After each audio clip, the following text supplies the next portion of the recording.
Ya hemos dado entrada a todos los participantes a la sesión de la tarde de este jueves, en la última sesión de estas terceras jornadas de Ellas toman la pluma. En esta ocasión solamente tenemos dos ponencias para dejar un poquito más cortita la tarde de este último día. Y en primer lugar damos la bienvenida a Blanca Garrido. Blanca Garrido Martín es profesora de lengua española en la Universidad de Sevilla, es miembro del grupo Historia 15, realizó su tesis en la Universidad de Sevilla sobre la atalaya de las corónicas de Alfonso Martínez de Toledo y es autora de bastantes publicaciones sobre historiografía medieval castellana, sobre lengua medieval, por ejemplo, conectores o marcadores discursivos, sobre la edición de textos y sobre enseñanza de español como lengua materna y como lengua extranjera. Pues, cuando quieras. Muy bien, muchísimas gracias, Belén, por la presentación. Vale, voy a compartir. Bueno, pues nada, en primer lugar, quería trasladar a los organizadores de las jornadas mi agradecimiento por haberme considerado como una de las participantes y haberme invitado y animado, por tanto, a participar. Enhorabuena por estas jornadas. Están ya, esto lo puede decir, afortunadamente participando en la última o de las últimas sesiones. Personalmente he aprendido muchísimo con todas las comunicaciones que se han presentado antes que esta y bueno, enhorabuena a fin de cuentas por la organización y espero ya deseosa las cuartas jornadas. Bien, la comunicación que aquí traigo es el resultado de unas primeras incursiones que estamos realizando en el seno del grupo Historia 15, Dóleo también, que es como nos denominamos dentro de la red Carta. Y realmente, bueno, pues sí, voy simplemente adelantando que el corpus y los estudios que estamos realizando en el grupo con respecto a este corpus, bueno, son todavía pues tentativos, primeros acercamientos y el corpus, de hecho, todavía está en construcción. Seguimos todavía buscando nuevos textos y nuevos documentos que ir añadiendo en un proyecto que estamos ahí dándole forma. En esta ocasión, tal y como se observa en el índice, tras una breve introducción, que afortunadamente además en este foro podrá ser especialmente breve, expondré los objetivos de esta comunicación, el corpus que he utilizado y el análisis lingüístico discursivo, ya veremos, de mecanismos de intensificación que he aplicado a dicho corpus. Y finalmente pues terminaré la comunicación con unas conclusiones o un poco parafraseando a mi anterior compañera María Fernández, pues quizás más que conclusiones sean eso, pues reflexiones finales o ideas, ¿no?, metodológicas que me he ido planteando a lo largo de esta breve investigación. Bien, como decía, afortunadamente y precisamente en este foro no tengo que justificar la idoneidad de las cartas privadas del denominado primer español moderno como objeto de estudio, que tanto protagonismo está ganando no solo en la historia social, ¿no?, en los estudios históricos generales, como venía siendo, se venía adelantando ya, sino también en la historia de la lengua. Ahí tienen simplemente un breve resumen de cómo también no solamente la correspondencia privada, sino esas cartas escritas por mujeres están cobrando una gran importancia como documentos de análisis y reconstrucción de la lengua de estas emisoras, ¿no?, de estas escritoras tradicionalmente olvidadas en la historia de la lengua. Simplemente pues por mencionar algunos de esos eventos académicos en que podemos encontrar análisis con cartas de mujeres. Por supuesto, estas jornadas son pioneras en ello. A estas jornadas han seguido otros pues eventos o otros encuentros, como los congresos Carta de 2017, el de 2019 que se organizó en Sevilla, y de hecho también de la mano de estos estudios de carta, como nos comentaban también nuestras compañeras de Postscriptum y otras comunicaciones precedentes, también estos estudios están yendo muy de la mano de la difusión de estos trabajos, de la transferencia del conocimiento que se va buscando tanto, y de hecho ha habido incluso exposiciones de estas cartas. Tienen ahí en la presentación el cartel o parte del cartel de inauguración de la exposición Mujeres con Pluma, que comisariaron mis compañeras Lola Pons y María Fernández, por aquí presente, y se inauguró en Sevilla en septiembre de 2019. Ahora mismo está en itinerancia entre algunas bibliotecas de Madrid. Y también las compañeras de la Universidad de Navarra, que es Cristina Tabernero, que de hecho habló ayer por la tarde junto a otra compañera, Concepción Martínez Pasamar, tienen una exposición, creo que se inauguró en marzo, que se llama Voz y Letra de Mujer. Y digamos que todas estas aportaciones, esta eclosión de estudios sobre las cartas de mujeres, desde el punto de vista de la historia de la lengua, se podrían centrar o se podrían agrupar quizás en dos grandes tendencias desde el punto de vista lingüístico. Por un lado, esos estudios, como tienen abajo citados, ¿no?, el volumen ya mítico de Almeida, Díaz y Fernández sobre caligrafía o aspectos, rasgos más gráficos fonéticos, frente a otros, junto a otros, más que frente, que atienden más a aspectos sintácticos discursivos, a fórmulas de tratamiento, a cortesía, atenuación, intensificación, afectividad, estaban comentando también los compañeros de esta mañana, Rocío Díaz y Diego Sánchez, y también tienen, algunas contribuciones que he podido recoger, como ven, además con una fecha muy reciente. Precisamente en esa última línea que he mencionado, en la de los estudios sintácticos discursivos, se va a entroncar esta investigación, que digamos también un poco a modo de establecimiento metodológico de la manera de abordar el estudio. Desde el principio pensé que hacer un estudio digamos de alguna manera sociolingüístico de las cartas podía ser muy pertinente, porque perdón, que tengo las imágenes aquí y no veo la última parte de la diapositiva, pero decía, una perspectiva sociolingüística sería probablemente la correspondencia privada femenina muy rentable, y me parece que todavía está poco explorado desde el punto de vista de la historia del español. Hay, desde luego, hay varios estudios de la historia social, de las cartas, y historiadores que ya se han acercado a ellas para reconstruir eso, pues el contexto histórico-social de las mujeres que escriben.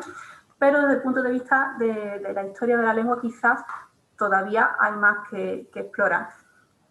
En ese sentido, la variable sexo en los análisis sociolingüísticos, ya saben que hay, no quizás polémica, pero sí quizás cierto debate, dependiendo de las tradiciones sociolingüísticas, sobre su consideración. Es decir, en sociolingüística hispana o hispánica estamos acostumbrados a ver la variable sexo en los estudios, aunque hay otras tradiciones sociolingüísticas, otras escuelas que no lo aplican. Y no lo aplican precisamente por algo que expondré a lo largo de esta presentación, y es que me parece, según las conclusiones que puedo extraer de este primer acercamiento, de este primer estudio, pero que veo que se refrendaría por otros trabajos que ya se han publicado este año, el año pasado, que la variable sexo generalmente tiene que tenerse en cuenta o en coparticipación, en covariación con otros factores.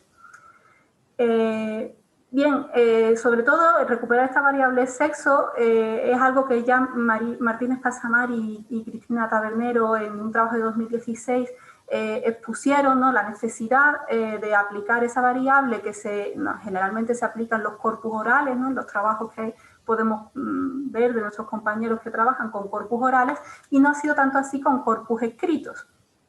Y entonces, pues de alguna manera, estas cartas de mujeres pues se antojan, ¿no?, un ámbito ideal para ello.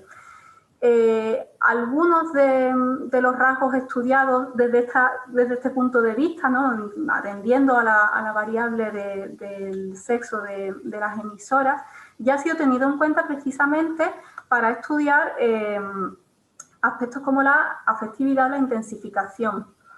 ¿Qué dicen esos estudios previos?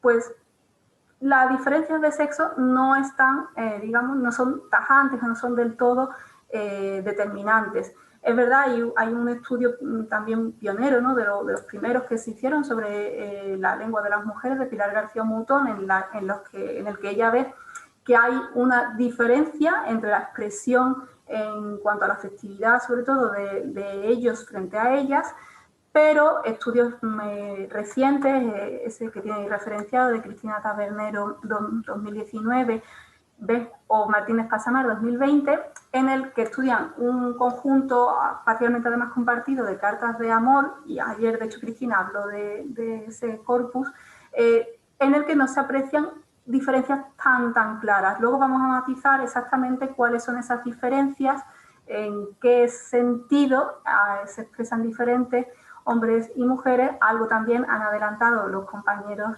de antes, pero bueno, son en todo caso esos estudios previos que van encaminados también en esta línea. Y por último hay un trabajo de Cristina Tabernero también referenciado que estudia la cortesía y la atenuación.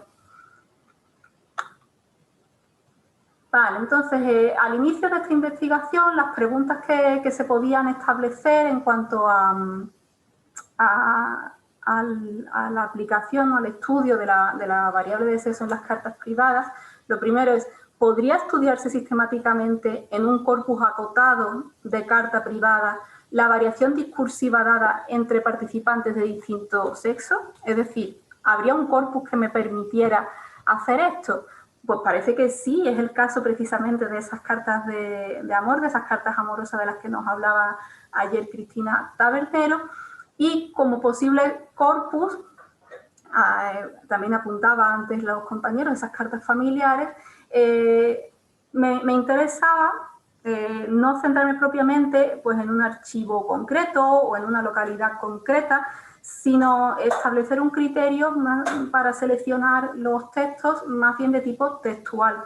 Y así llegué a la idea de comparar cartas entre hermanas, exclusivamente primero, luego lo amplié a estudiar cartas con hermanos, ¿no?, entre hermanos. Pues por un interés puramente discursivo, es que estas cartas entre hermanas, ¿no?, la relación entre hermanas, es probablemente el contexto comunicativo más cercano entre todos los posibles a la lengua más inmediata en ambos sentidos, ¿no?, desde el emisor al receptor, pero también de ese receptor que luego se transforma en emisor y devuelve en el diálogo epistolar la carta. Claro, este contexto viene determinado por varios factores, ¿no?, por varias razones. La primera de ellas es porque nos encontramos en una relación simétrica, recordando un poco la nomenclatura de Brown y Gilman de 1960 clásica, ¿no? Los hermanos, junto con otros familiares, son una relación simétrica. La temática también es una temática, digamos eso, pues, cercana, cotidiana, temas de salud, de las fiestas que se están celebrando en el pueblo, agradecimientos por haber enviado dinero o cualquier otro material, ropa, etcétera, peticiones de estos, quejas que bien sabemos que dan lugar a que se explayen los autores de las cartas, asuntos domésticos, chismes, etc. Además, generalmente entre las hermanas, al menos en los textos que he podido consultar, el tipo de relación que se encuentra es una relación muy personal. Hay una gran complicidad y cercanía, intimidad entre las participantes. Y precisamente la variable sexo, ¿no?, el hecho de que las cartas sean entre hermanas, entre personas del mismo sexo, favorece todo lo anterior. Y entonces aquí también el punto de reflexión, ¿no?, o del principio lingüístico es la carta a un hermano, ¿no?, como tienen ahí en la imagen, en la carta ya no entre dos hermanitas del mismo, o dos hermanas, porque muchas de ellas son más mayores, del mismo sexo, sino entre hermana y hermano, es distinta. Y si es distinta, ¿en qué aspectos? La variable sexo sería determinante o se complementaría con otras de tipo textual y dialectal, como se apunta ya en otros estudios que he mencionado, que acabo de mencionar, ¿no?, en el caso de emisores hombres. Bien, pues según todo esto, los objetivos de esta investigación era el primer gran objetivo, realizar un análisis contrastivo en un corpus limitado por sus instancias emisoras y receptoras, que no son otras que cartas de mujeres a sus hermanas, ¿no?, a otras mujeres, hermanas y hermanos. Así, digamos, ya como un objetivo secundario, ¿no?, pues lo primero fue seleccionar un corpus acotado cronológicamente. Es verdad que tanto en el título como aquí en la presentación han aparecido mencionados ambos siglos, el 18 y el 19, pero ahí resalto en negrita el 18 porque al final para esta comunicación el corpus básicamente está compuesto por textos del 18, tengo algunos del 19, pero de muy principios del 19 y que casi que podríamos considerar del 18, pero como digo, todavía el corpus está previsto que se amplíe. De esos textos, pues analizaría la lengua, concretamente los recursos discursivos textuales que tienen que ver con la subjetividad y la expresión del yo, en concreto recursos de intensificación, y como tercer objetivo, establecer si existen diferencias lingüísticas en la escritura femenina cuando el destinatario es un hermano. Es decir, siempre en estas cartas vamos a encontrar que la emisora es una mujer, ¿vale? Precisamente por la temática de este encuentro, de estas jornadas, así lo establecí. Hago un pequeño paréntesis para hablar de este término, de este apelativo hermana, porque el tratamiento de hermana en las cartas es un tratamiento que se hace extensivo, o sea, no es exclusivo de las hermanas de sangre, digamos, de las hijas de padres, compartidos o no, padres, sino que también se puede mencionar hermana a una cuñada, en el que ahí la consanguineidad es inexistente totalmente, es una relación política, son mujeres de sus hermanos, primas, y por parte de hombres a mujeres también en otros corpus he podido observar que se refieren a las esposas como hermanas.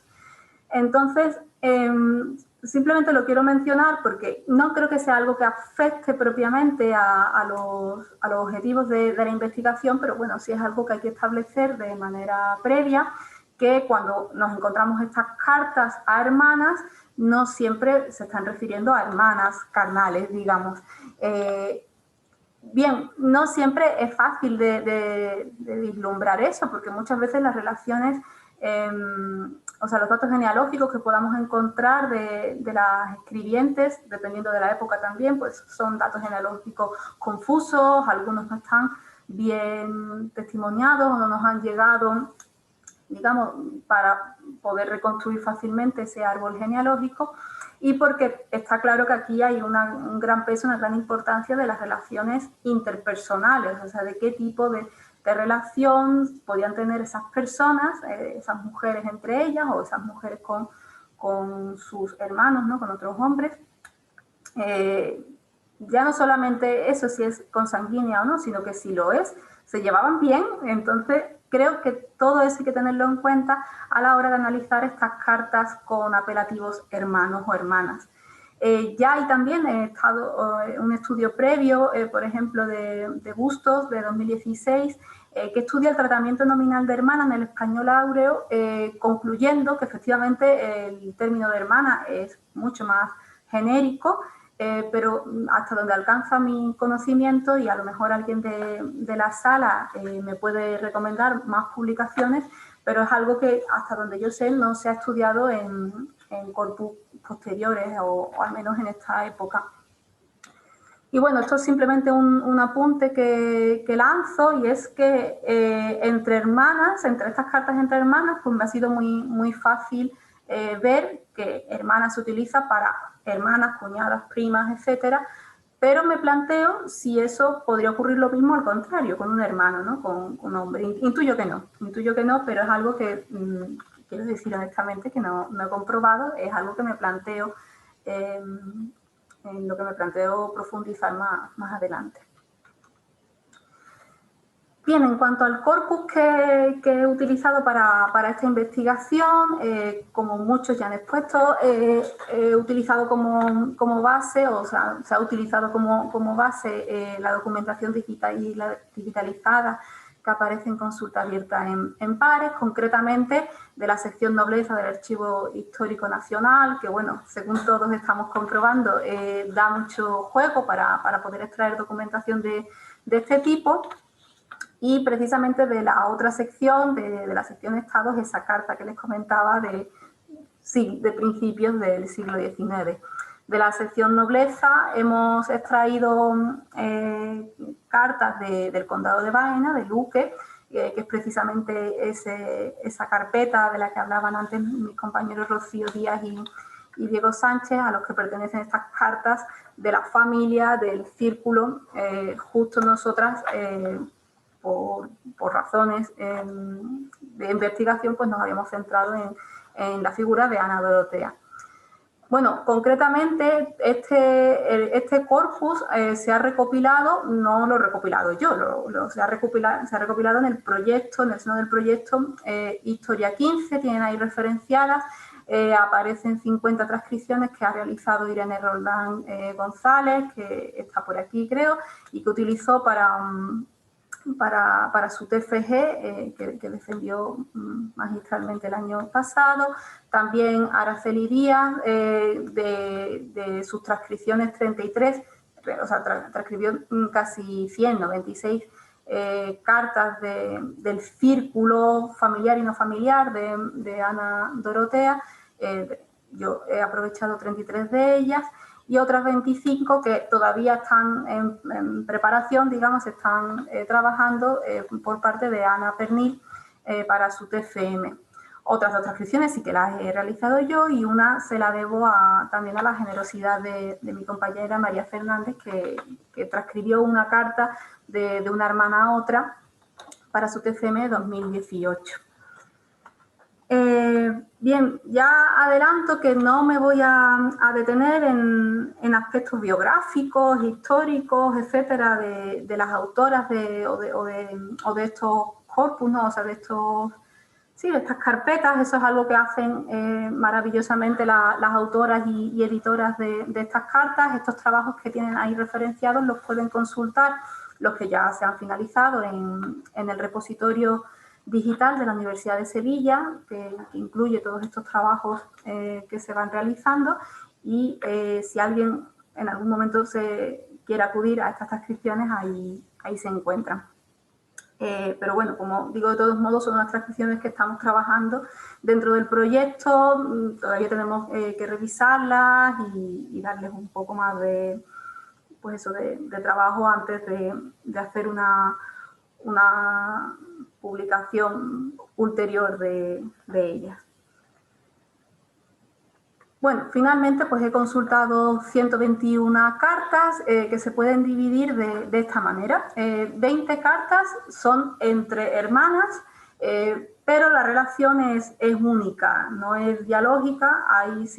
Tenemos testimonios de dos emisoras distintas que escriben a una receptora. Son precisamente estas dos hermanas de Ana Dorotea, Isabel María y María Josefa, que escriben a Ana Dorotea. Son cartas de la primera mitad del siglo XVIII, esas son las que pertenecen al condado de Luque, y luego hay otra de una hermana anónima a su hermana María, pues eso, que se entiende que es de esa fecha, muy principios del siglo XIX.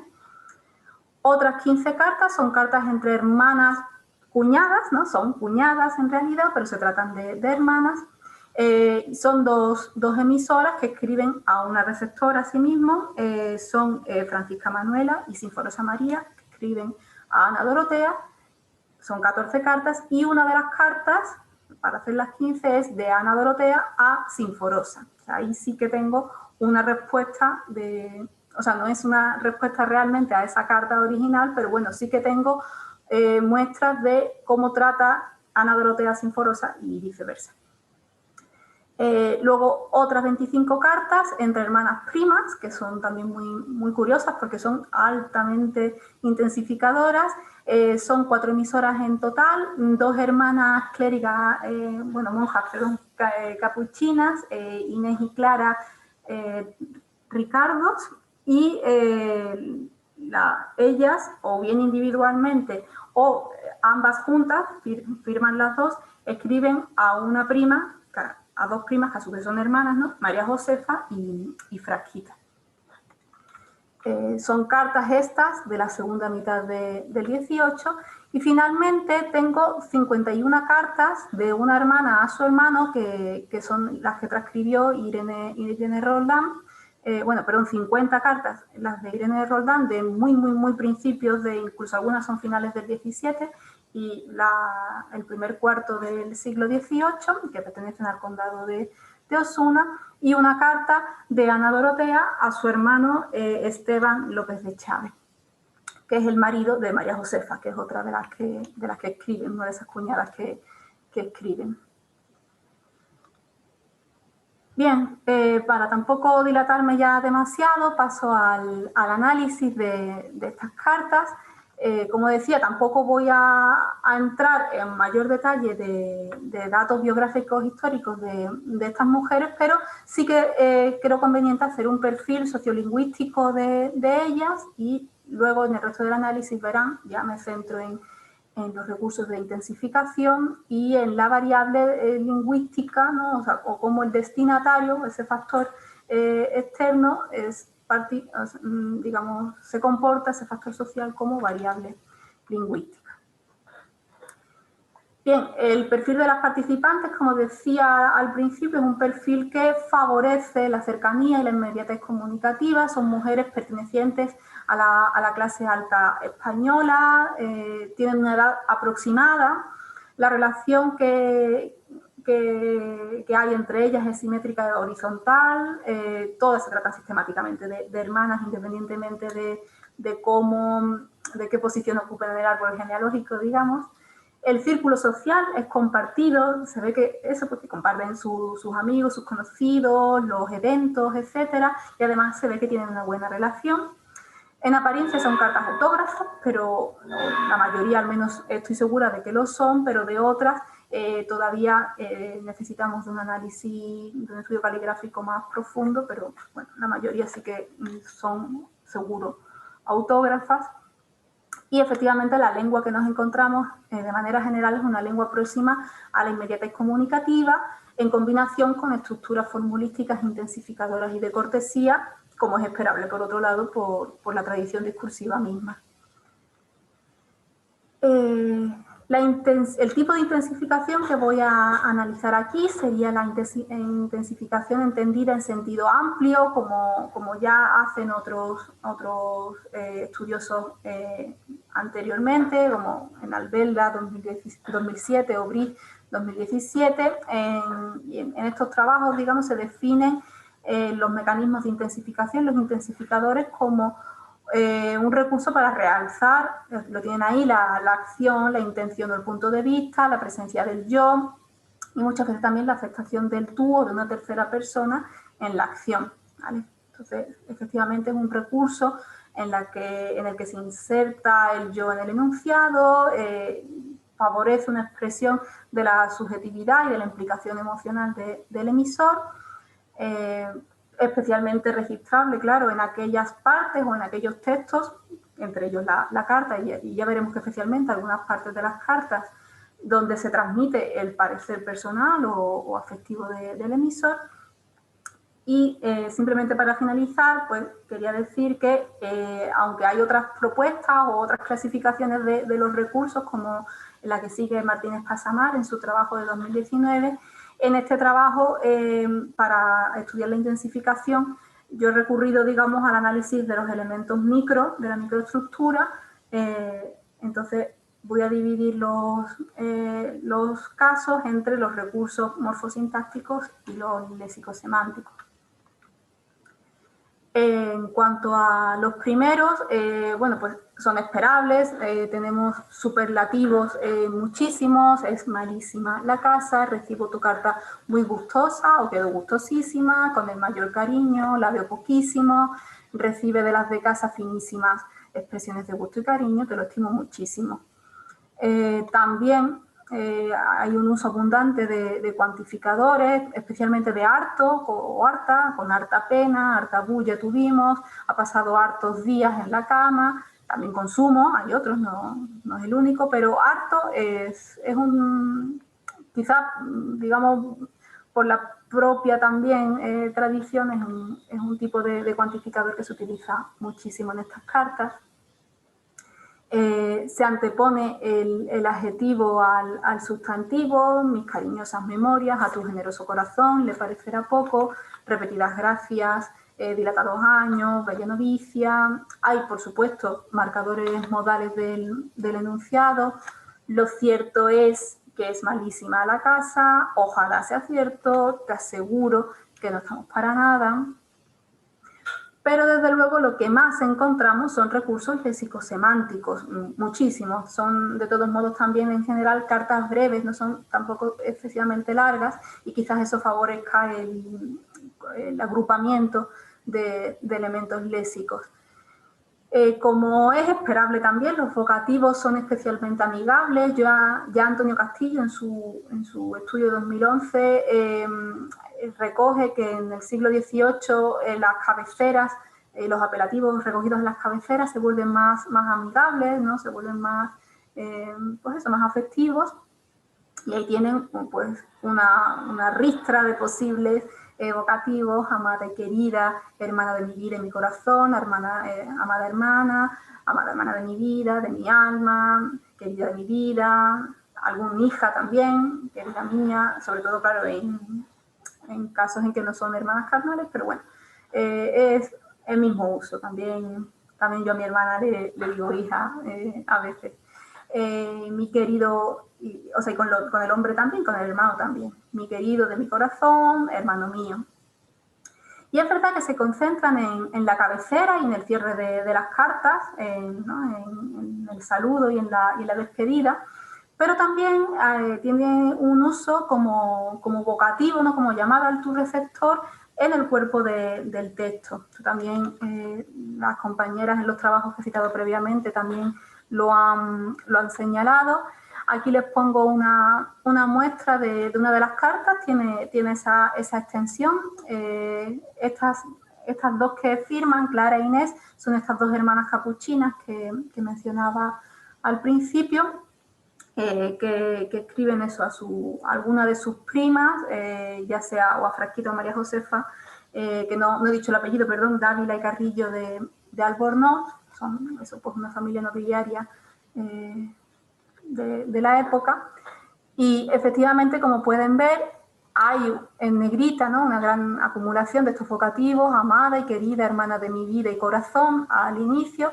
Deseo mucho tener noticias de tu salud y tener carta tuya, que me debes, vida mía, 2 respuestas. Y ahí ya vemos un primer vocativo. Querida, el segundo día de Pascua entró doña Constancia de Aso. Hace una bella novicia y estamos muy contentas. O sea, yo creo que ahí hay un error de transcripción. Muy contentas. Y ella gozosísima. Hermana de mi alma. Ya está agotada doña María Antonia Durán, que nos ha sido preciso hacerlo luego por los muchos empeños que había para otras pretendientas.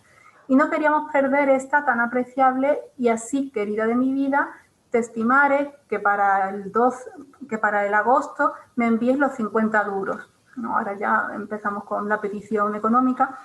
Y no dudes, te premiará nuestro divino esposo esta obra heroica de caridad. No puedo dilatarme porque el 16 de porque el 16 de es de junio, estamos de elección y tengo mucho que hacer. Esto lo escribe un 5 de junio, y entonces le dice que el 16 de ese mes, pues eso, que están de elecciones en el convento, que tiene mucho que hacer en la sacristía. Clara te abraza, adiós querida mía. ¿No? Estaba la que estaba escribiendo era Inés.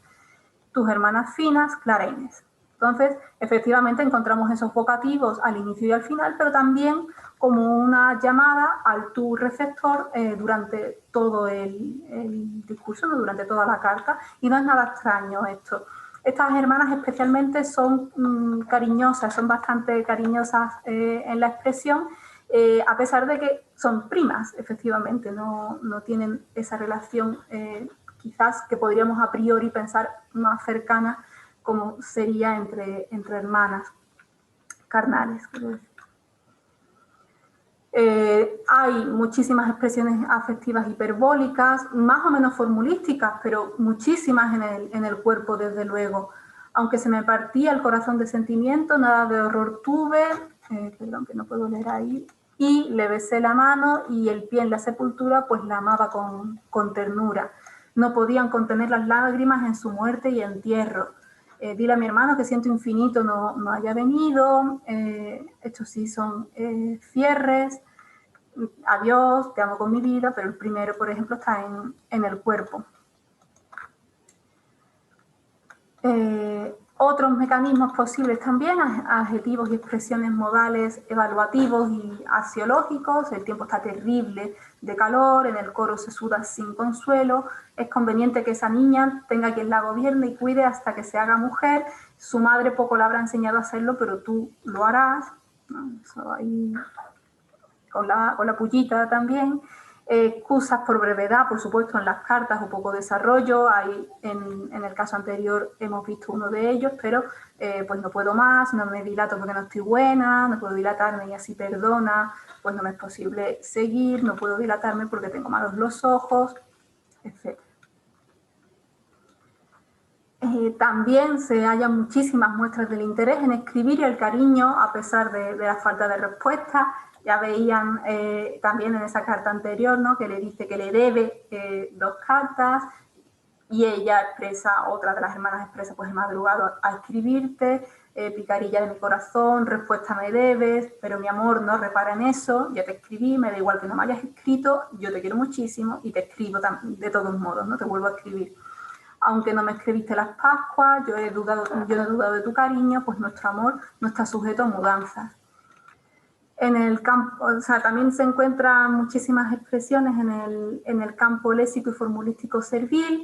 Estamos buenos para serviros, los hermanos y nosotras, saludos a la demás familia, las mías están a tus pies, ay, si te puedo servir en algo, manda que lo haré, yo siempre tuya, y así puedes mandar. Así hay muchísimos en los cierres, en las despedidas. Y digamos, aunque esto es lo que aparece en esas cartas que encontramos entre las hermanas, en la correspondencia cruzada, en general he de decir que las poquitas cartas, porque claro, en comparación tengo muy pocas cartas quiero decir, no es que tenga pocas cartas, tengo exactamente la mitad de una hermana a un hermano, pero bueno, es una hermana a la que no he visto escribir a otra hermana, pero desde luego la correspondencia emitida entre esas mujeres a otras mujeres o a un hombre presentan muy sutiles diferencias, muy poco apreciables si en exclusiva se toma como base de diferenciación la variable sexo. De hecho, Irene Roldán, a la que he mencionado antes, ha estudiado estos recursos en esas 50 cartas de Josefa de Borja, su hermano, el duque de Gandía, y estas son tan intensificadoras, expresivas y afectivas como estas que acabamos de ver de otras mujeres a sus hermanas.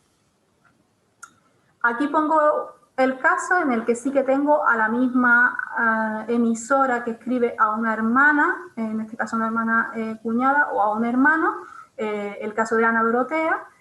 En esas 2 cartas, digamos que se encuentran estos recursos intensificadores, todos ellos, sobre todo en las partes fijas y formulaicas de la carta, con mayor o menor intensidad, porque claro, resulta que la apertura de una es querida hermana mía de mi corazón frente a hermano mío. Y a lo mejor ahí sí que podríamos ver que hay cierta diferencia, pero luego en la despedida, tu hermana fina de corazón y tu hermana que más te quiere de corazón, pues tampoco hay tanta diferencia. Lo que sí que es verdad es que no se da la acumulación de recursos en cantidad en el cuerpo. Es decir, ninguno de los usos o de los recursos que acabo de analizar son exclusivos de las cartas a sus hermanas. También se utilizan con las hermanas a los hermanos. Pero sí es verdad que en el cuerpo hay menor acumulación, hay menor adjetivación, menos comparativas, superlativos y deseos dirigidos.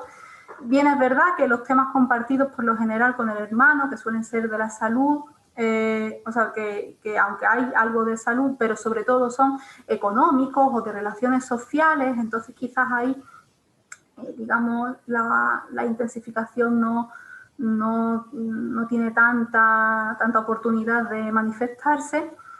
Y desde luego también hay menor interpelación al hermano como ese tú receptor, y sí hay mucha referencia a la hermana, ¿no? A la mujer. Pero bueno, ya digo que de momento, quiero decir, no veo serio hacer una generalidad de esta comparación limitada.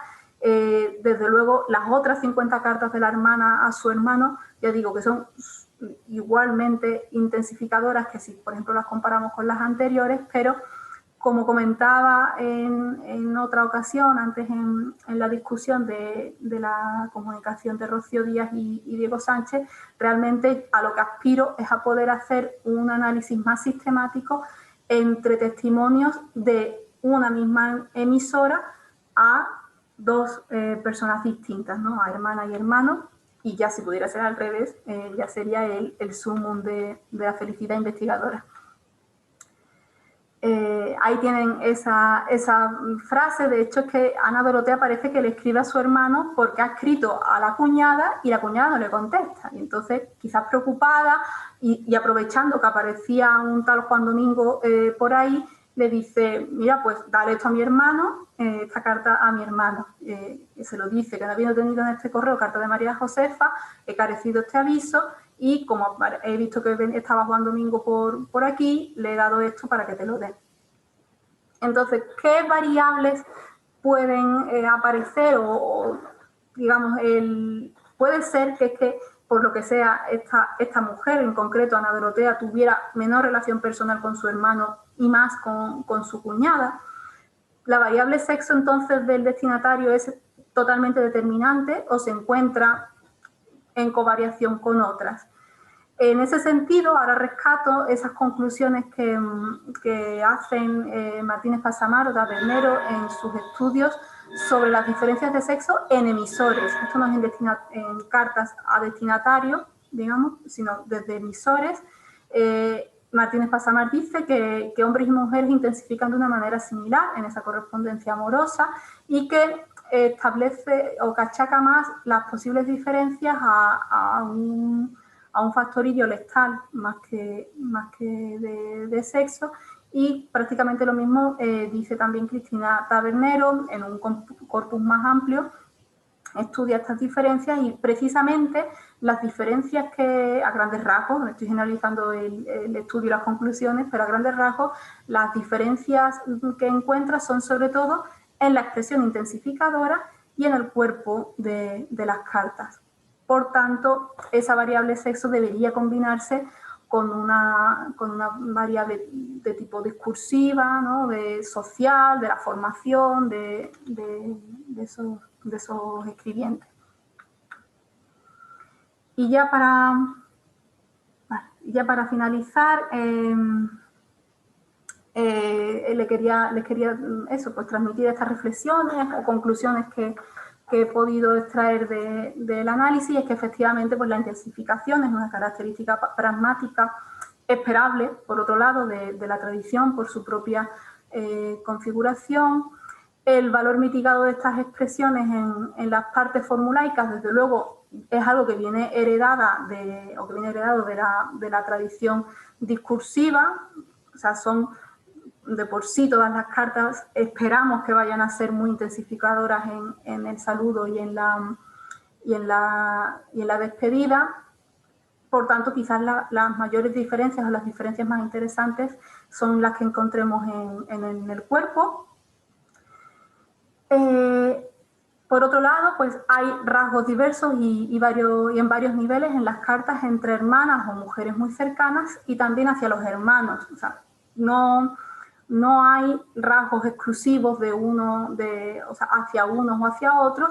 Las diferencias más bien son cuantitativas, no cualitativas, y están concentradas en la parte más libre de la carta. Entonces, como conclusión, ¿debería entonces desplazarse la variable sexo como en otras tradiciones sociolingüísticas? Bueno, yo creo que no. Al menos de momento me inclino a pensar que no, pero sí al menos es necesario considerarla en covariación con otras de tipo textual y dialectal, factores extralingüísticos, etcétera.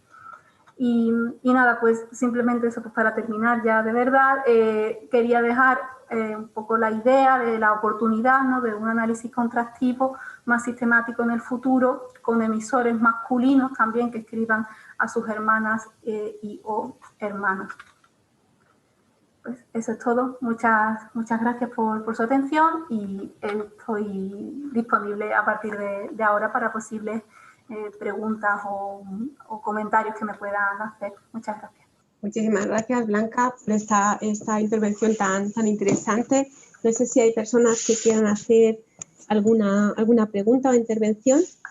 Bueno, si no, yo tendría una observación, observaciones, porque realmente lo que has comentado, pero por favor, si alguien quiere intervenir, no quiero aquí monopolizar, pero de momento voy diciendo porque realmente me interesa mucho lo que dices del tratamiento. El tratamiento de hermano-hermana es curioso porque no sabía que se usaba entre marido y mujer. Yo he comprobado que se usa hijo se usa para marido y mujer, y de hecho, a riesgo de parecer que me estoy haciendo el artículo, os dejo una entrada de blog, que tenemos un blog en el grupo de investigación en GITE, y hace unos meses publiqué una entrada sobre cómo las mujeres y los maridos se llamaban hijo, lo cual a veces resulta hasta chocante. Hay una poesía bastante erótica de Meléndez Valdés que tiene el verso hijito me llama, o sea, en medio de la relación no amorosa, sexual. Y claro, hoy en día eso de llamar hijo a tu marido en un momento dado vale, pero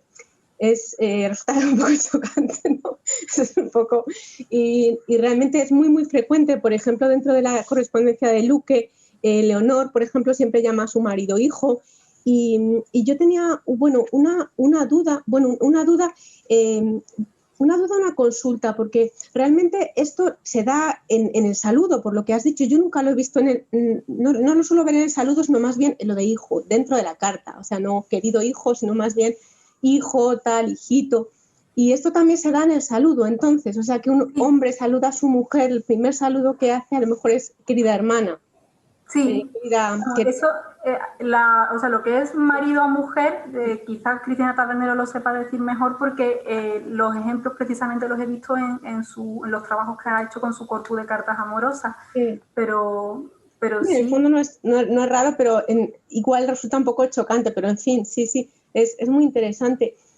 Y bueno, la verdad es que tengo mucho que estudiar. Yo tengo una duda, no sé si alguien lo ha visto, y esto casi es una llamada de auxilio, porque precisamente Elvira Fernández de Córdoba, que es una señora muy curiosa, escribe muchísimo, y ella, yo tengo la impresión de que llama a su sobrino, le llama tío. No sé si habéis visto esto.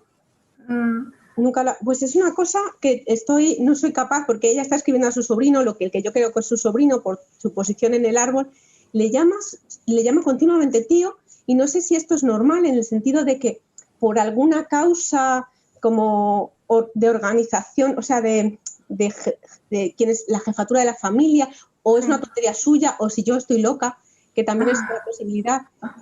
Por saber si teníais la experiencia de que alguien llame claro, no es lo mismo hermano, que quieras que no es una cosa efectivamente, pero lo del sobrino de esta mujer me mata. Y luego precisamente te iba a comentar que, por ejemplo, Elvira Fernández de Córdoba escribe muchísimas cartas dobles a su marido, a su hermano y a su cuñada, y es verdad que el saludo es mucho más exagerado, digamos, a su cuñada. Dice, querida hermana mía, Leonor de mis ojos, y siempre la saluda así, querida hermana mía, Leonor de mis ojos, mientras que a su hermano lo hace de una manera, y eso que son cartas dobles escritas en el mismo momento y un poquito más moderada.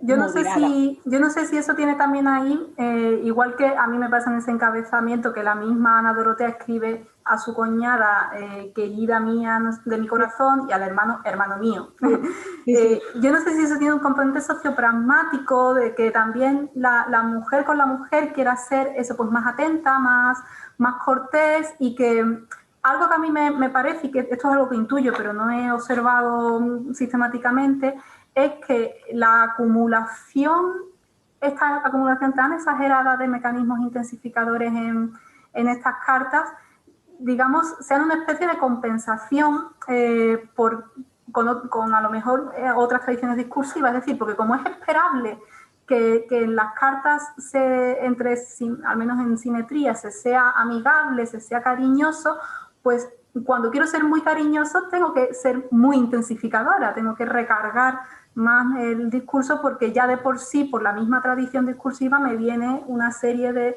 fórmulas establecidas, y Claro. no sé si un poco eso también tiene que ver. Yo creo que está claro que la tradición discursiva es la que decide, porque en el fondo, como cuando decimos que amables son la gente de tal, no es que sean amables, es que hay unos usos sociales que te obligan a una serie de... No significa que en el siglo XVII fueran más cursis que ahora, estaría escribiendo Leonor de mis ojos y estaría pensando en limarse las uñas. Pero bueno, claro, porque son fórmulas al fin y al cabo, pero sí, claro, sin duda es esto que dices, pero nada, muy interesante. Ya digo. Belén. Sí, estaba ahí Cristina. Creo que se me oye, ¿verdad? Blanca, sí. enhorabuena por el trabajo. Por alusiones también, bueno, primero lo de hermano, desde luego, como estaba en el artículo que has mencionado, sí que se encuentra, desde luego, son muchísimas las mujeres, vamos, de las que yo he analizado, que sí que se refieren al amado o del que habían recibido palabra de matrimonio como hermano, y también la respuesta puede ser hermana. O sea, que sí que aparece en muchos. Los encabezamientos, la verdad, es que en las cartas de amor son muy variados, ¿no? Y sobre todo, lo que me interesa a mí también es la última parte que habéis dicho, y ahí me interesa muchísimo, por tanto, las conclusiones que pueda sacar del trabajo, Blanca, es la cuestión de la tradición discursiva y la cuestión de los modelos, lo que estabas hablando también. Yo no sé qué impresión tienes tú, y eso sí que me gustaría ver qué opinión tienes. ¿Qué modelos pueden funcionar ahí? Porque está claro que la tradición discursiva funciona, que es la tradición de la carta en general, ya no de subgéneros, porque son intensificadoras las tuyas, que bueno, es un tipo de amor también, ¿no? Que es el amor fraternal. ¿Y qué crees que puede estar funcionando ahí? ¿Qué tipo de modelo, qué impresión te has llevado tú? Pues la verdad que es que no te sé decir, o sea, porque es algo que tengo que también que ver más en detenimiento, pero desde luego a mí es que me sorprendió tantísimo, porque cuando estuve un poco eso, pues perfilando cómo quería acotar el corpus, ¿no? Qué tipo de... Es que precisamente me centré en las hermanas, porque es que me llamó muchísimo la atención esta acumulación de recursos intensificadores que es verdad que se encuentran en otras cartas privadas y demás, pero yo creo que en el caso de las hermanas al menos, y en el de los hermanos es así. Yo no sé si a lo mejor en algún tipo de literatura que manejen de la época, de esas novelas, y cómo se tratan en la ficción, personajes puedan en algún momento perfilar algo que ya viene, como decíamos, marcado en sí por el modelo. Sí, porque además se da la circunstancia de que tus mujeres y las mías son de una extracción social muy diferente. Es decir, que la formación también es distinta. Bueno, y para eso yo creo que viene muy bien también el contraste. Bueno, pues muchísimas gracias, y de verdad que seguiré con muchísima atención lo que vayas contando y lo que vayas publicando. Sí, igualmente. Estamos en contacto y en retroalimentación. Gracias. Pues nada, decía Laura Martínez, el tratamiento de hermana también lo hemos visto en padres de confesión que solicitan a sus confesadas y entre parejas no casadas. Claro, es que en el fondo justamente estos términos de padre, hijo, hermano también se usan en religión, por ejemplo, como veíamos ayer, y también parece que puede haber hasta una gradación, ¿no?, entre unos y otros, entre la relación que expresa llamar a alguien madre o llamarla hermana. Es muy llamativo, la verdad.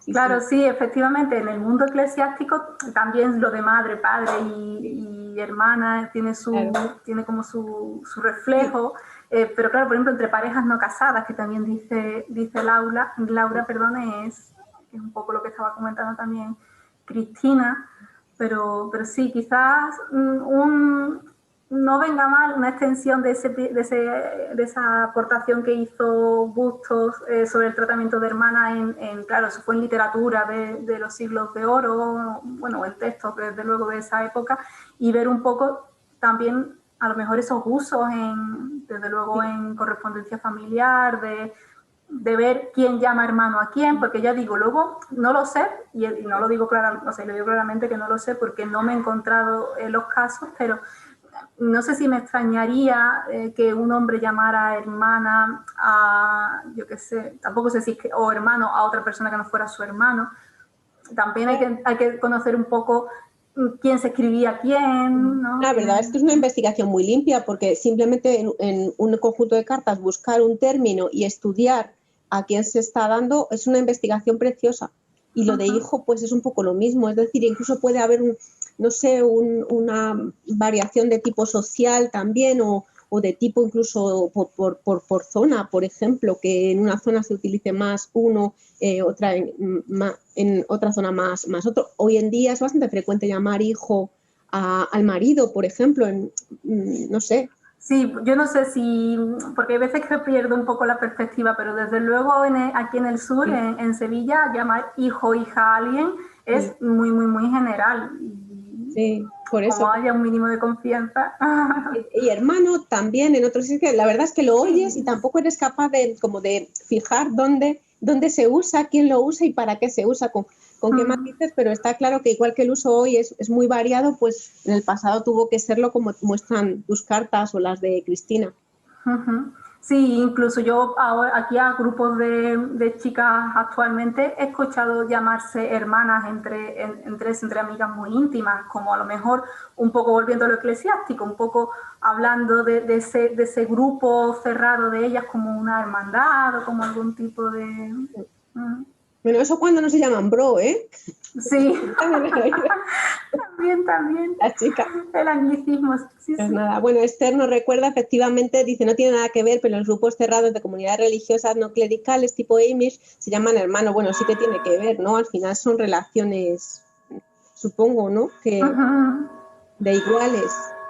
Sí, claro, el caso es que hermano se utiliza para dos personas, sean como sean, pero que son íntimas, que tienen una relación íntima. Claro, pues muchas gracias, muy, muy interesante, con muchas ideas para el futuro, para seguir pensando. A vosotros, gracias. Pues estupendo, si queréis damos paso a la siguiente ponencia, desde el CINA Vázquez Balonga y Ricardo Pichel, que ya están empezando a compartir. Perfecto. Pues nada, presento brevemente a Ricardo y Delfina. Bueno, Ricardo Pichel es doctor por la Universidad de Santiago de Compostela y actualmente es investigador en la Universidad de Alcalá, donde es IP de varios proyectos. Es miembro del grupo GITE y tiene numerosas publicaciones, principalmente sobre historiografía medieval en gallego y castellano, también sobre otros textos en gallego, y actualmente está trabajando en un conjunto de documentos muy interesante en castellano que ha obtenido trabajando en archivos y bibliotecas de Estados Unidos, el que veremos mucho más a continuación. Delfina Vázquez Balonga es doctora por la Universidad de Alcalá, profesora de lengua española en esta misma universidad. Su tesis trata sobre el léxico en documentación de los siglos XVI y XVII en Madrid y Toledo. Es también miembro de GITE y ha publicado trabajos sobre el léxico en documentación notarial y sobre diferentes aspectos gramaticales, como el seseo, el neutro de materia o el sistema pronominal, así como sobre textos escritos por personas de clases subalternas. Destaco el libro La beneficencia madrileña, lengua y discurso en los documentos de los siglos XVI al XIX, que ha publicado muy recientemente junto con Pedro Sánchez Prieto. Bien, pues muchísimas gracias, Belén, por la presentación y también a todos los asistentes que además están participando de manera muy regular en estas jornadas. Nuestra conferencia versa sobre un corpus de documentación española conservada en Estados Unidos en varios archivos e instituciones. Vamos a dividir la conferencia en estas tres secciones.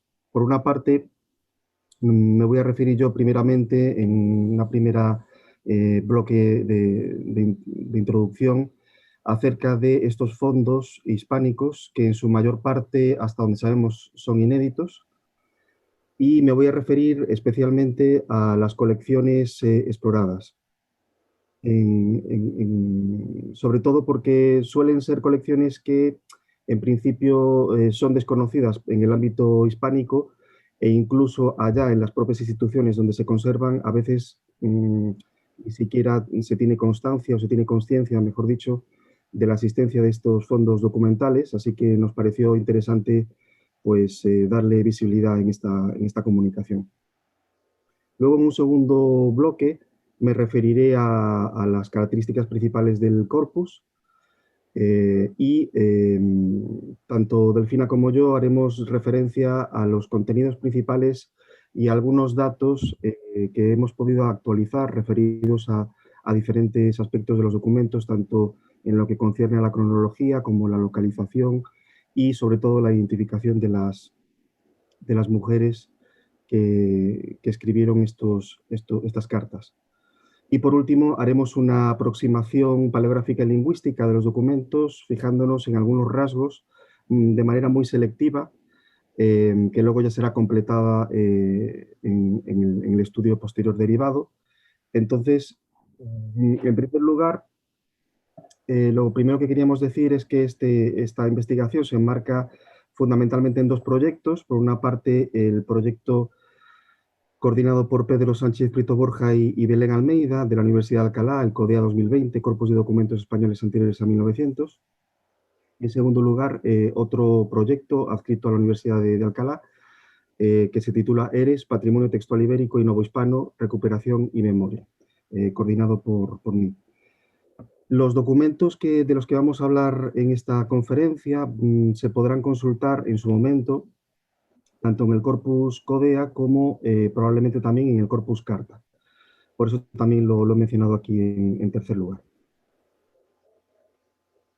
En cuanto a las instituciones y colecciones exploradas y de las que extraímos esta documentación, fundamentalmente en este caso nos vamos a referir a dos universidades, la Universidad de Kentucky en Lexington y la Universidad de Wisconsin-Madison, donde hay dos conjuntos documentales extensísimos, muy poco explorados en realidad, y que proceden de un conjunto documental que en los años 50, creo que es en los años 50, fue vendido a estas instituciones y que procede del extensísimo patrimonio textual del bibliófilo, librero, anticuario, coleccionista Josep Porter, que como probablemente muchos de vosotros ya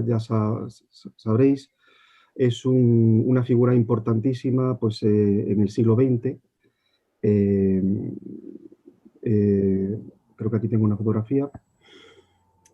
Tanto desde el punto de vista de coleccionismo, de la bibliofilia, como desde el punto de vista ya más profesional, pues regentó durante muchas décadas una librería allí en Barcelona.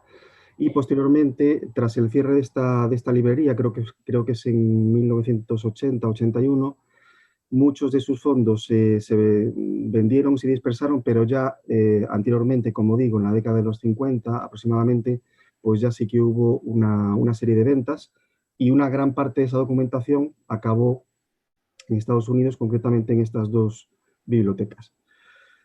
Ambos fondos fueron catalogados en los años 80. Estos catálogos no fueron publicados. Y son estos dos que tenéis aquí. El primero es el catálogo de John Lihany, de 1984, de la Universidad de Kentucky, un profesor de allí. Y el segundo es el catálogo elaborado un poco caseramente en la Universidad de Wisconsin-Madison, donde se puede consultar toda la documentación. Como dije antes, son dos fondos importantísimos. El primero tiene casi 1 millar de documentos, desde el siglo XIII hasta el XIX. Si no recuerdo mal, está parcial o incluso ya del todo digitalizado y disponible por Internet, con lo cual es muy fácil encontrarlo dentro de la web de la Margaret King Library de la Universidad de Kentucky. Y en cuanto a la de Madison, esta creo que no está digitalizada, y se trata de una colección de 2.500 documentos aproximadamente, también desde época medieval, siglo XIV, el más antiguo, hasta el siglo XX. Con lo cual, como podéis ver, son dos fondos extremadamente importantes para explorar. Por último, también seleccionamos algunos documentos a mayores de la Hispanic Society of America, concretamente de la colección Altamira, que es una colección bastante conocida desde el punto, desde que hace unos años, no sé exactamente cuándo, hace unos años se publicó por parte de Geoffrey Parker una nueva colección de cartas de Carlos V, que se encontraban en esta colección, pero además de este fondo histórico tan importante, hay otra documentación que pasó hasta hace poco pues, inadvertida, y que entre otros tipos de documentos pues, también tiene cartas escritas por mujeres de los siglos en los que aquí nos ocupamos, y bueno, luego veréis cuáles son.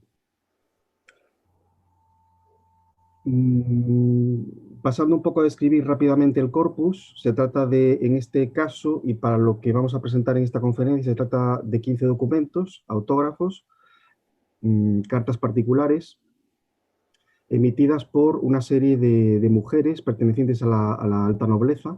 Aquí tenéis algunas de ellas. Se trata de la duquesa de Osuna, la marquesa de Tábara, la condesa de Elda, la condesa de Lemos, la marquesa de Monterrey, la condesa de Vallehermoso y duquesa de Montemar, y por último la baronesa de Scritch. Además, también incluimos en este pequeño corpus 5 cartas adicionales de religiosas, algunas de las cuales también fueron emitidas por nobles, ¿no? Como en el caso de Tomás Antonia de la Cerda, que es hija del conde de Paredes, ¿no? Creo que era así. Las otras cartas emitidas por religiosas no estamos seguros en todos los casos de la identificación de la emisora, pero con bastante seguridad en el caso de la abadesa del convento de Nuestra Señora del Espino de Vivar del Cid, y en el caso último de Sor Juana de la Concepción, probablemente también estemos delante de nobles, de mujeres nobles. En cuanto a la cronología, pues como veis está repartido entre el siglo XVII y XVIII, desde inicios del XVII hasta finales del XVIII.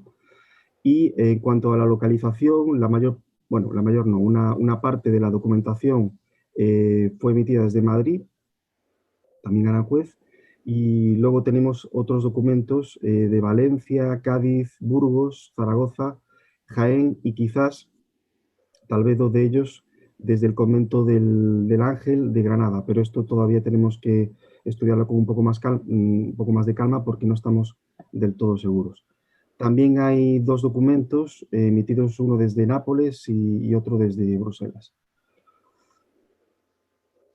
Estos 15 documentos, que son aquellos que elegimos para hablar en lo que estudiamos para exponer en esta ponencia, forman parte de un corpus un poquito más amplio de documentos que eran para nosotros un poco dudosos y que están todavía en fase de identificación y de estudio, porque en algunos casos no sabemos si realmente son autógrafos o son por delegación gráfica.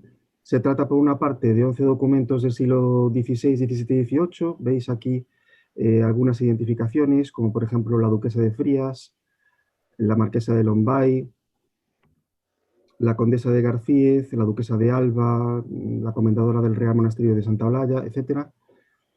Y luego 18 documentos más, de los siglos también 16 a 18, cuyas mujeres, cuyas emisoras son mujeres, pero estas no son las que escriben, no son escribientes, y por tanto las clasificamos en otro bloque. A todo este conjunto documental haremos referencia en la publicación derivada, aunque nos centraremos sobre todo en las cartas que finalmente sean, sin lugar a dudas, autógrafas.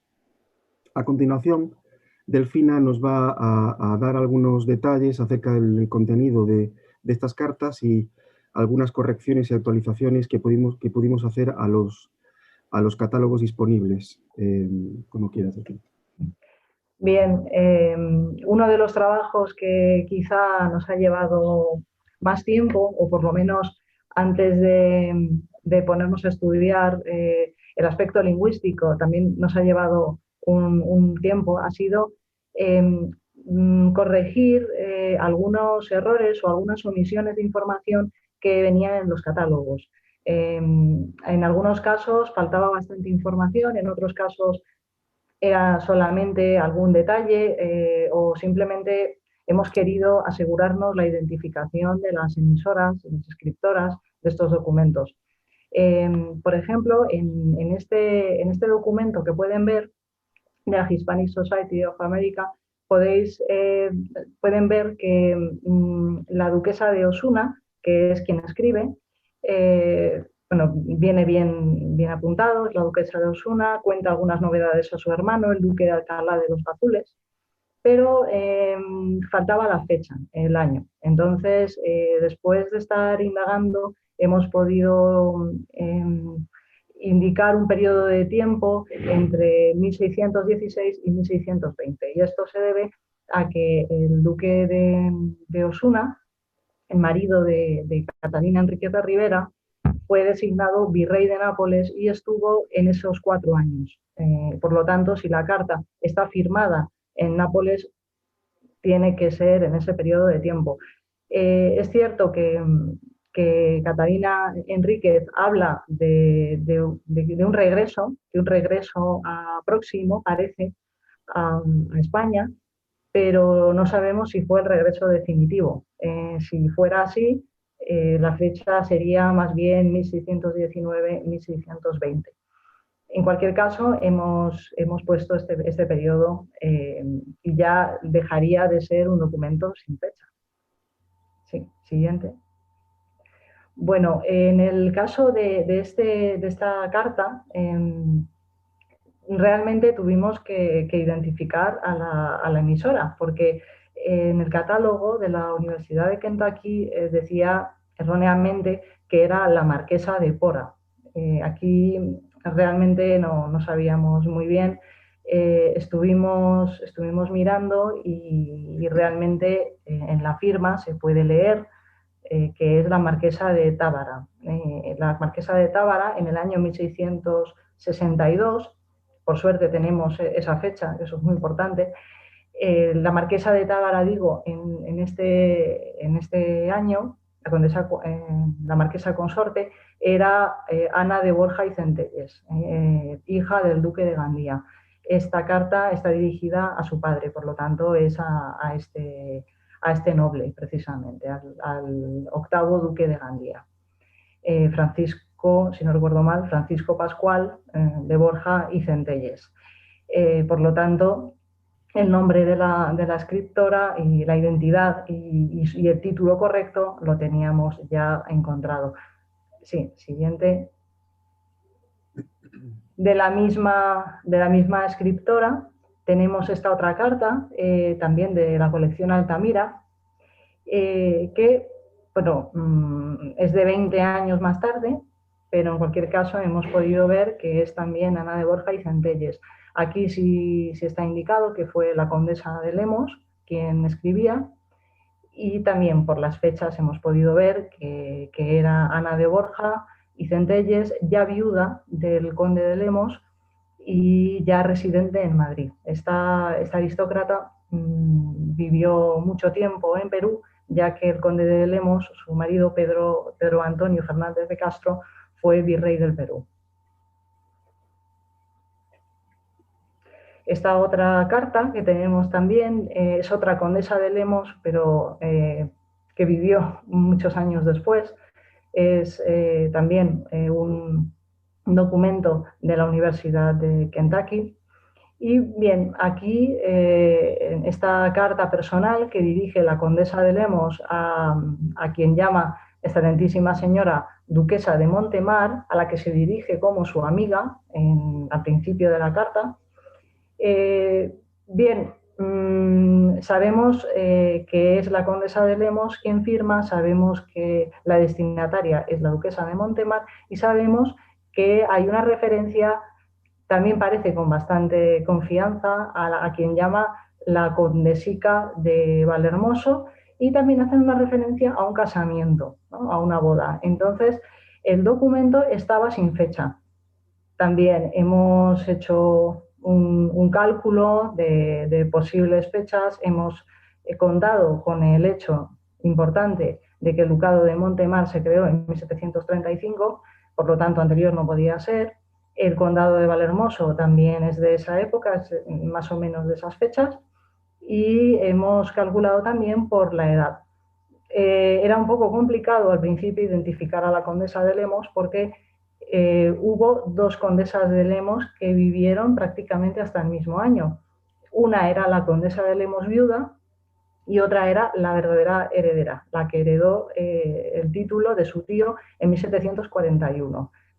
También por las fechas podemos ver que debía ser esta última, que era además quien tenía el título. La condesa de Lemos, Rosa María de Castro y Centurión. La anterior consorte también vivió también hasta 1771, pero nos inclinamos a pensar que es Rosa María de Castro, es decir, la condesa titular.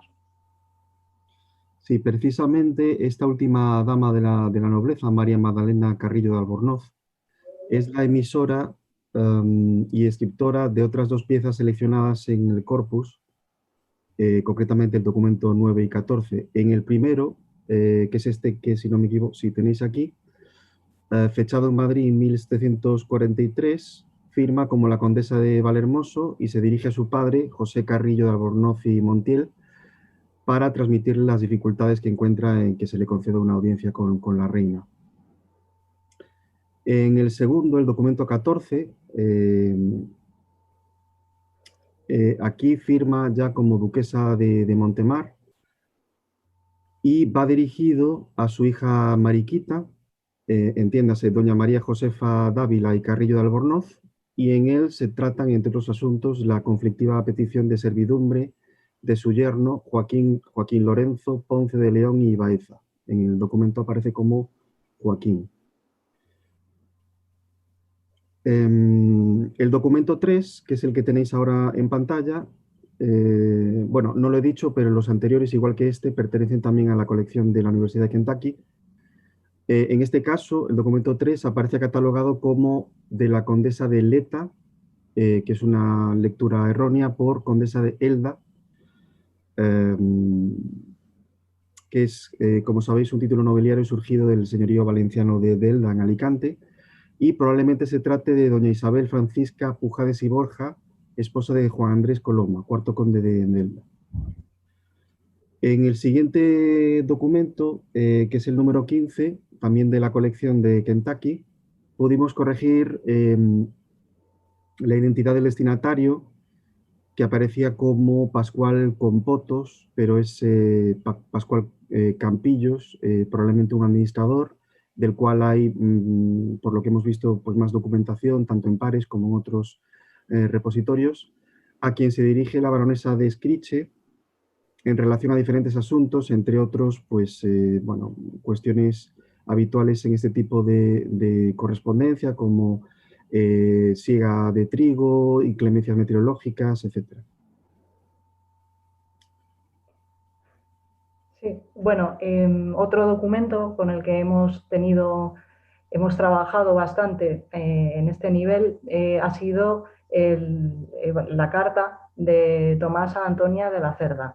Este documento realmente es fácil de identificar porque la escritora firma claramente con su nombre, con este nombre que tiene, al conde, está dirigida al conde de Paredes, también lo llama con su otro título, su verdadero título, su título por herencia, que era Marqués de la Laguna, y lo llama mi padre y señor. Por lo tanto, está claro que está dirigido a él. También se fecha en Bornos, en el convento de Corpus Christi, en 1684. Quizá aquí lo que nos ha resultado más interesante es comprobar que este conde de Paredes y Marqués de la Laguna era en esos momentos el virrey de México. Fue un cortesano bastante importante y dentro de la historia de los virreyes de este país, bueno, de este virreinato, todo lo que comprendía este virreinato, realmente fue bastante importante y de hecho su esposa, que era la novena, creo, condesa de Paredes, María Luisa Manrique de Lara, fue la protectora de Sor Juana Inés de la Cruz. Quizá por eso ha pasado más a la historia. Aparte de esto, hemos podido comprobar también que en esta carta, en la que Tomasa Antonia de la Cerda se queja del maltrato que está sufriendo en el convento en el que está interna, junto a su madre, a su abuela y a su tía, ahí realmente estamos comprobando que ella menciona a un nuevo hermano y le da la enhorabuena a su padre. Y este hermano realmente es el que había nacido en 1683 en México y que acabó sucediendo a sus padres con los títulos que ostentaban. Por lo tanto, hemos podido saber un poco más y de hecho, ahora no lo veo, pero estaba la imagen de eso, exactamente. Tenemos aquí el retrato de Tomás Antonio de la Cerda, conde de Paredes y marqués de la Laguna, padre de Tomasa y, bueno, destinatario de todas las quejas que ésta describe por esa mala situación que tiene en la clausura. Sí, también emitidas desde el ámbito desde el ámbito conventual destacan dos cartas del corpus de Soror Ana, así firma, los documentos 11 y 12, que estaban dirigidas a sus hermanos, tal vez desde el convento granadino del Ángel, en las que, entre otros asuntos, se hace mención de algunos acontecimientos desgraciados, como el asesinato de un labrador o, por ejemplo, los preparativos del periodo precuaresmal. Una de las cartas no está fechada, pero sabemos que no es anterior a 1755, pues en ella se hace mención, al parecer como un acontecimiento reciente, al conocido terremoto de Lisboa, acontecido aquel año en el Día de Todos los Santos. La otra carta está fechada en 1767. Por otra parte, el documento 13, en este caso perteneciente a la colección de la Universidad de Madison, nos descubre un discurso hasta cierto punto atormentado de una novicia o tal vez a un postulante, Sor Juana de la Concepción. No sabemos, bueno, al principio no sabíamos a qué convento pertenecía, pero después nos dimos cuenta que pertenecía al convento trinitario de Martos, en Jaén. Y bueno, esta hermana se ve obligada a suplicar al duque de Abrantes para que interceda a su favor con la finalidad de obtener la dote, en este caso 500 ducados, que le había sido negada por parte de su familia. Entre otros avales menciona a su ama, una tal Ana López, que no hemos podido identificar de momento, a la que esta se pidan las referencias oportunas.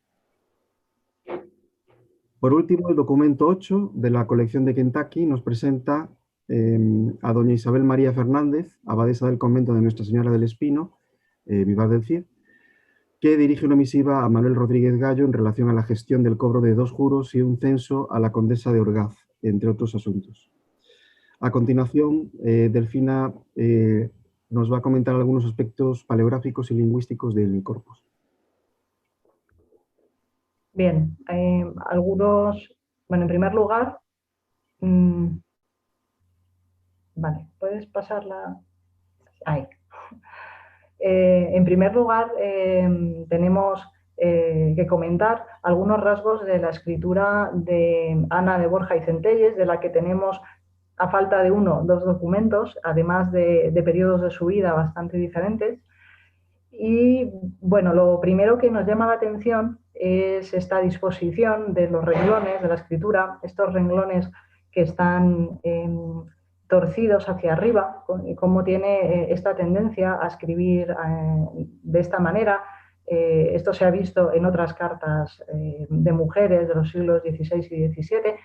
No queremos decir que sea escritura de mujeres, pero desde luego esto sí se ve, como por ejemplo en el estudio que hizo nuestra compañera Belén Almeida en 2017 con cartas de mujeres de los siglos XVI y XVII, que menciona que hay casos en los que se da esta disposición de los renglones.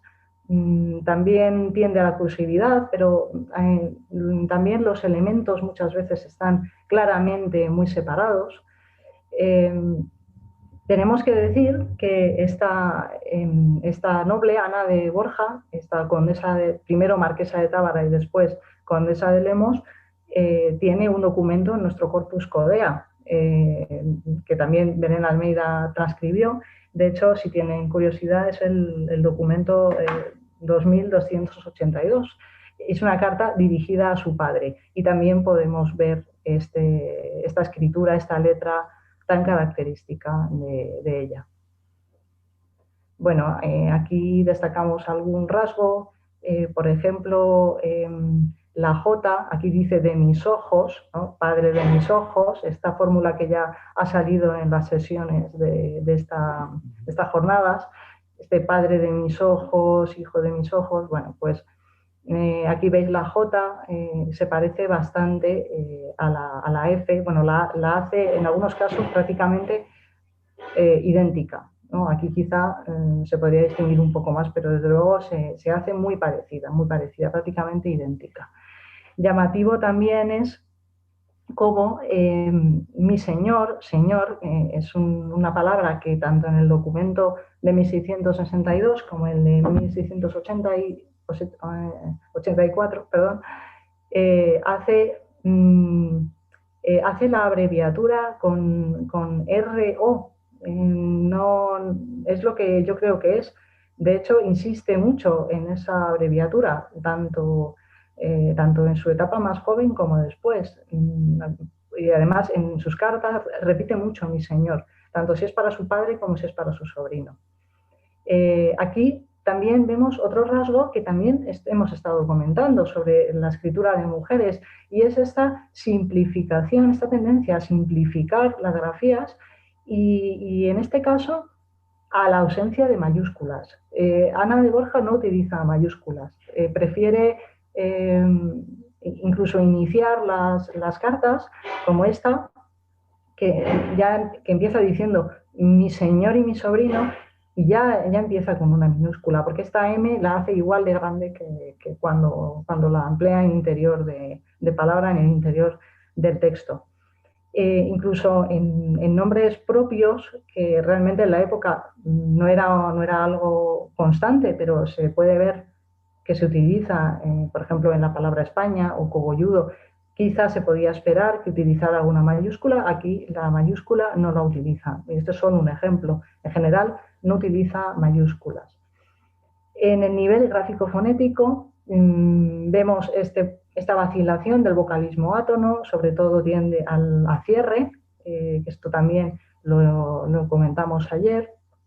Bueno, pues por ejemplo aquí misericordia, pues escribe misericordia, esto unido ya a su confusión de sibilantes. Confluencia fónica, algo muy habitual, ella prácticamente siempre lo refleja. Y tenemos el seseo, ¿no? Lo que seguramente refleja sus usos seseantes. Por ejemplo, en la primera carta, cuando está casada con el marqués de Tábara, pone favorecida, 10, que aquí, bueno, pone 10, pero es 10. Y también vemos el caso contrario, vemos este uso de la grafía C, nunca Z, siempre C, para la S, cuando obligatoriamente debería ser S, ¿no? Por ejemplo, la palabra misericordia o, por ejemplo, el verbo servir. Esto viene por su procedencia valenciana, ¿no? Vemos que en la siguiente carta pasa lo mismo. También se ve un rasgo propio de escritores no muy expertos, tanto en el siglo XVII como en el XVIII, en el XIX, se puede ver perfectamente que es este uso de C ante I y E, pero con valor del que debería llevar la Q, QU, ¿no? Por ejemplo, fiere por quiere, ¿no? Igual que se puede ver en otras épocas, chico, pues escrito cico, ¿no? Es el mismo uso. También se refleja la metátesis en una palabra que además repite constantemente en su carta, que es padre, pues ella escribe pader, pader. Hay que decir que la carta que está en Codea de 1664, o sea, solo 2 años después, hay otra carta, esa carta también trata diferentes asuntos a su padre, el duque de Gandía, y ahí ya escribe padre. Entonces, podemos suponer que se dio cuenta de que era un error y lo rectificó. También vemos algunos fenómenos más inusuales, como la epéntesis, aquí en lugar obedecer, obedecer también. Bueno, luego las fórmulas de tratamiento, es evidente que la primera, al dirigirse a su padre, el tratamiento de respeto es absoluto, claro, dice mi señor, eso, bueno, eso siempre, y luego padre y utiliza la abreviatura VE, vuestra excelencia, y la tercera persona del singular que corresponde a ese tratamiento de distancia. Gracias precisamente a ese uso de tercera persona, utiliza pronombres personales, átonos, y podemos ver que tiene usos leístas, ¿no? Por ejemplo, su hija que más le quiere.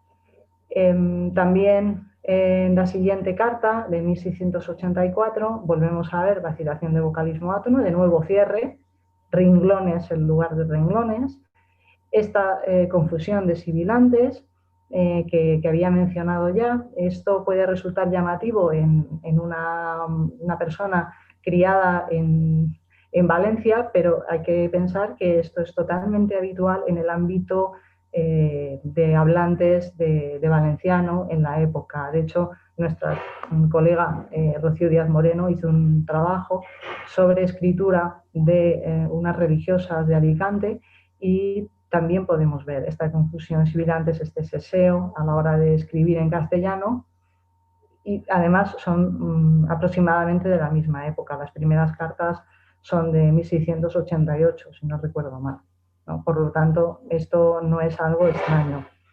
Después, bueno, tendrá otra vez esa confluencia fónica vista antes, y también podemos destacar el empleo de agora frente a ahora, que en algunas zonas urbanas, como Madrid, estaba en retroceso, como se puede ver con los datos del Corpus Codea, pero ella prefiere el uso de agora. También fórmulas de tratamiento. En el caso de la carta a su sobrino, podemos ver el tuteo. El tuteo, claramente aquí hay un reflejo de la jerarquía. El padre merece ese respeto, ese tratamiento de familia, pero al fin y al cabo el respeto hacia la figura del padre. En cambio, el sobrino podemos decir que está por debajo, que ella es la merecedora del tratamiento de respeto, incluso por su sobrino, ¿no? Su sobrino es más joven, todo esto. Entonces aquí podemos ver reflejado el tuteo. También esto, todas las personas que hayan trabajado la documentación, sobre todo de correspondencia femenina, lo habrá visto, este dativo ético de te suplico que me les des muchos abrazos, o Dios te me guarde, para reflejar ese afecto, ese cariño, ¿no? Esto de no me comes nada, que se pone siempre como ejemplo. Pues este uso tan oral, por otra parte, tan coloquial, que se refleja de una manera bastante sistemática en cartas de este corpus. Después, bueno, vemos usos leístas de nuevo, ¿no? Referidos a persona, como aquí cuando dice que le hace lástima al marqués de Cogolludo, bueno, dice por verle algo achacoso. Aparte tenemos expresiones y unidades léxicas propios de la lengua oral, por ejemplo, la expresión a Dios las gracias, que antes ha mencionado Rocío Díaz y Diego Sánchez Sierra, a Dios gracias, a Dios las gracias, Dios quiera darnos, achacoso, revuelto, no son realmente muy coloquiales, pero bueno, son bastante orales. Revuelto como convulso, inestable, dice que estamos en un tiempo revuelto, un tiempo convulso, o el hacer lástima en lugar de dar lástima. En el caso de la documentación de la carta de Tomasa Antonia de la Cerda, vemos que no es una escritora profesional, claro, tiene sus errores, pero está muy familiarizada con escribir, en cualquier caso.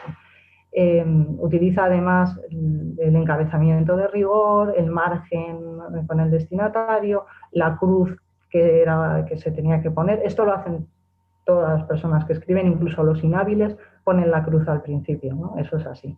Pero bueno, ella desde luego respeta lo que es la mise en place y se nota que está familiarizada con la carta. Sí. Bueno, también está familiarizada con las abreviaturas, utiliza perfectamente excelentísimo, señor, las más habituales, vuestra excelencia seguramente, porque había escrito en otras ocasiones a su padre, sobre todo si pensamos que estaba en México y ella estaba en Cádiz. Tenía que escribirle con cierta frecuencia.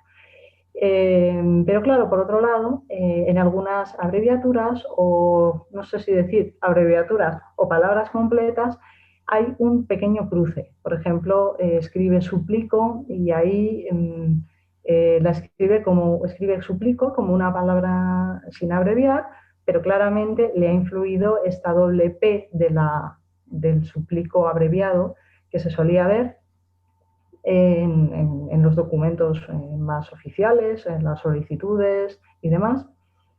Y también omite la I, pero no pone esa C o arriba. O sea, realmente ha hecho un pequeño híbrido entre lo que es la abreviatura y la palabra completa. También vemos, por ejemplo, guarde, pues no pone G con una E volada, sino pone una E a la misma altura que la U, pero después inserta una U arriba. Realmente duda cómo hacer la abreviatura. Esto es propio de mano inhábil. Esto en el siglo XIX también, bueno, incluso en el XIX se puede ver cómo las abreviaturas a veces no se desarrollan bien.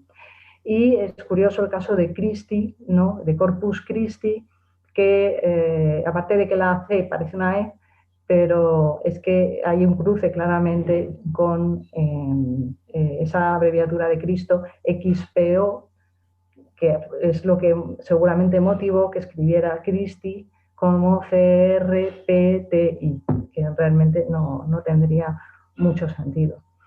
Otra prueba de que es una escritora que tiene dudas a la hora de enfrentarse a algunas dudas, no escribe, por supuesto, pero tiene ciertas dudas en su ejecución, es que hay muchas correcciones. Un texto sobrescrito, tachado. También hay otro factor, y es que a lo mejor no tuvo tiempo ni dinero para poder hacer una versión en limpio. Eso también habría que contar con ello. Bueno, esta escritora tiende también, como otras cartas de esta misma época, a la inestabilidad del vocalismo átono. Vemos el cierre en casos como surtijas, pero también al contrario, en lugar de principalmente.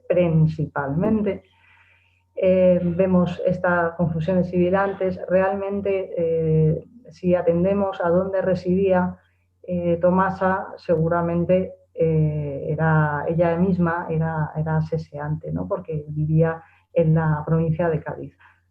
No sabemos desde cuándo estaba allí, no sabemos si entró de niña en el convento, que eso era muy habitual, o si se crió, en cualquier caso, en esa zona geográfica.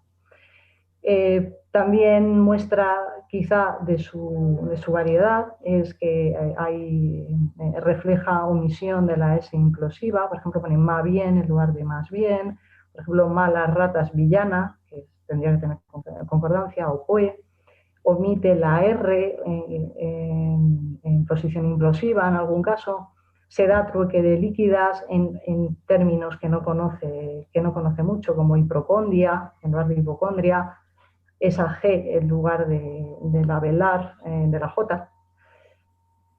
Alterna también leísmo y loísmo, perdón, leísmo y uso etimológico, utiliza lo en muchos contextos, pero también utiliza le en fórmulas, sobre todo como a Dios le guarde.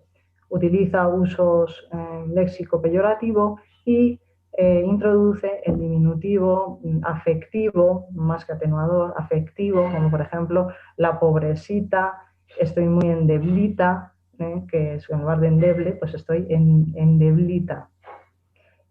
Después, bueno, el uso me ha resultado llamativo, ¿no? de comieron, se comieron, no está hablando de comerse ningún producto para comer, sino el dinero. Dice, estoy cierta, dice, la obra que hicieron para traer el agua, estoy cierta que no llegó a más de 7.000 reales y lo demás se lo comieron estas malas ratas villanas, o sea, realmente que se gastaron el dinero, lo despilfarraron. Bueno, vamos a abreviar ya mucho porque no da tiempo. Bueno, tenemos aquí el documento de Catalina Enríquez de Rivera, hija y hermana de los duques del duque de Alcalá de los Gazules, duquesa de Osuna. Recordamos que estaba en Nápoles. Esta carta muestra rasgos que se podían esperar también el seseo. Seguramente ella era seseante, ya que no sabemos dónde nació, pero sí que sus padres residían habitualmente en Sevilla. Ella además contrajo matrimonio con el duque de Osuna en Sevilla. Bueno, vemos otros fenómenos como el debilitamiento de esa D intervocálica, la simplificación de grupos consonánticos cultos, algo totalmente habitual en cualquier escritor de su tiempo. Bueno, y vamos a pasar ya. Bueno, teníamos aquí algunos más, pero no nos vamos a entretener.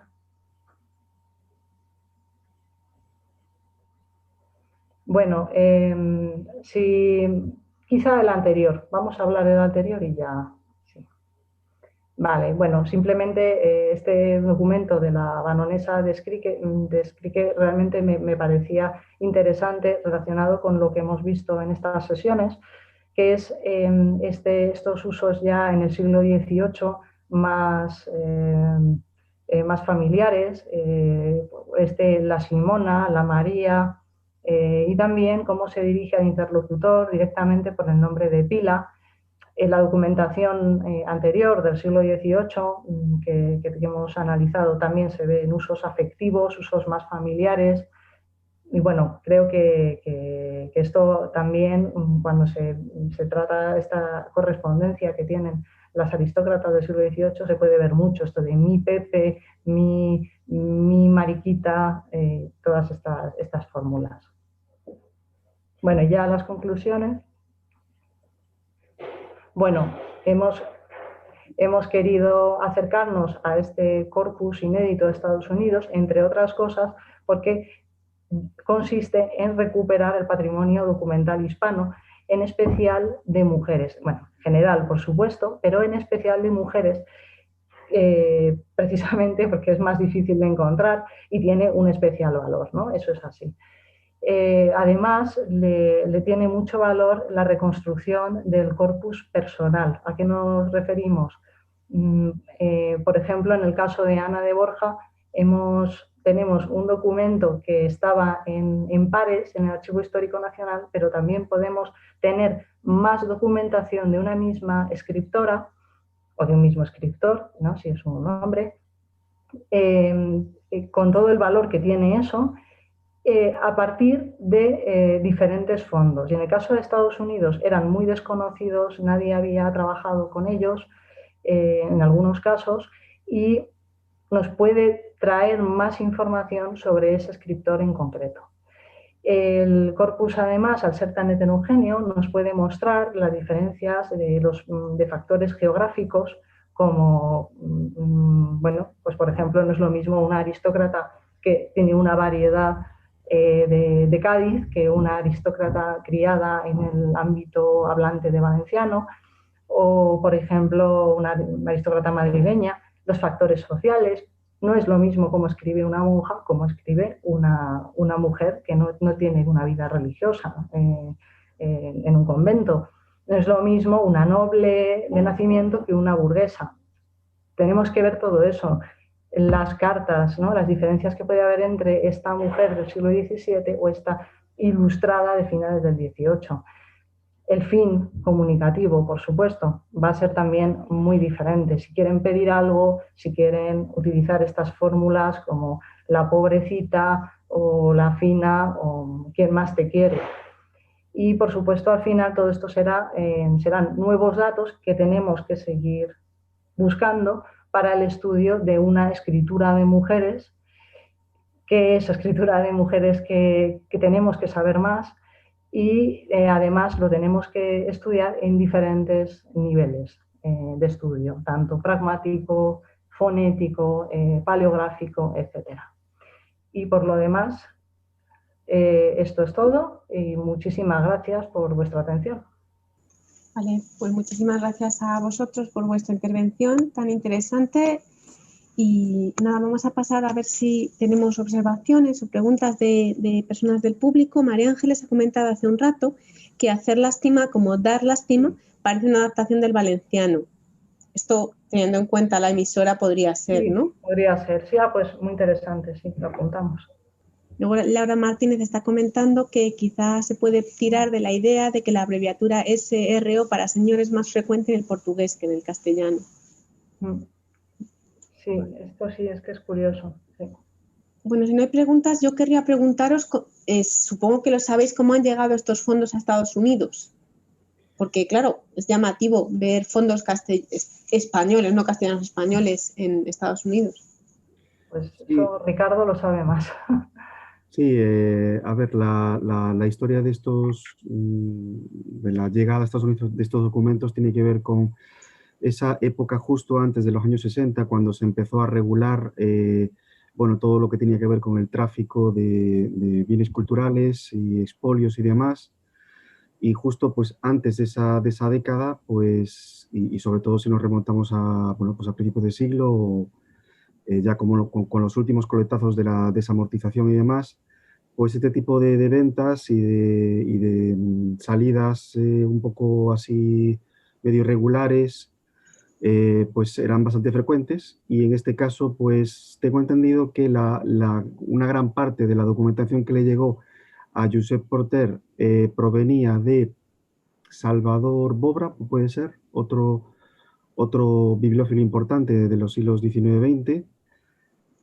No sé, no sabemos por qué razón, pues en los años 50 pues, decidió pues eso, vender una parte de la documentación y nada, llegó a un trato con el director de la biblioteca, en este caso primero de la Universidad de Kentucky, Lawrence, no sé cuántos, no me acuerdo, y nada, quedó allí. Es muy frecuente, desde luego.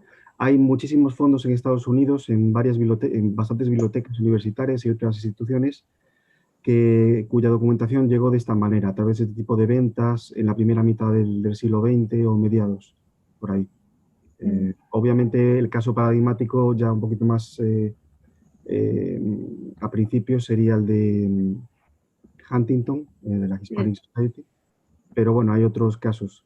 Estaba leyendo antes que precisamente, no sé si era este señor del que hablaba, Salvador Bobra, también de Barcelona, creo que vendió, bueno, También en esta época es cuando se venden claustros, rejas, etcétera, todo esto y precisamente, pues bueno, es la época en la que todo esto se estilaba bastante, por desgracia. Entonces, pues, Vale, pues muy interesante. Sí, estaba diciendo Esther García, conventos reconstruidos en la Florida, y Herminia Provencio, que el rastreo de este tipo de corpus es apasionante.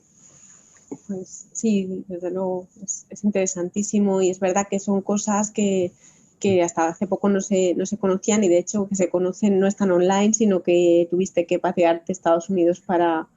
sí, en este caso además en Kentucky cuando llegué allí y empecé a ver toda la documentación, poco después me di cuenta que estaba, estaba digitalizado en parte y bueno, pude sacar las fotografías de lo que no estaba todavía, pero yo creo que en la actualidad ya está, esto fue hace ya 3, 4 años, así que creo que ya debe estar todo. Y es increíble, y incluso la gente de allí a veces ni siquiera sabe lo que tienen. Hay tanta documentación dispersa que ya no se sabe dónde está, ¿no? Entonces, Sí. No, por eso es doblemente valioso. Incluso las cosas que se conocen, no tenerlas todas unificadas o conocidas. Bueno, claro, una cosa es que la conozca alguien, pero si no lo conoces tú, al final está perdido para tu investigación. Pues muchas gracias. Bueno, y también lo que sé que también en estas bibliotecas y archivos hay documentación en español, pero americana, es decir, de Estados Unidos, o eso también es muy interesante.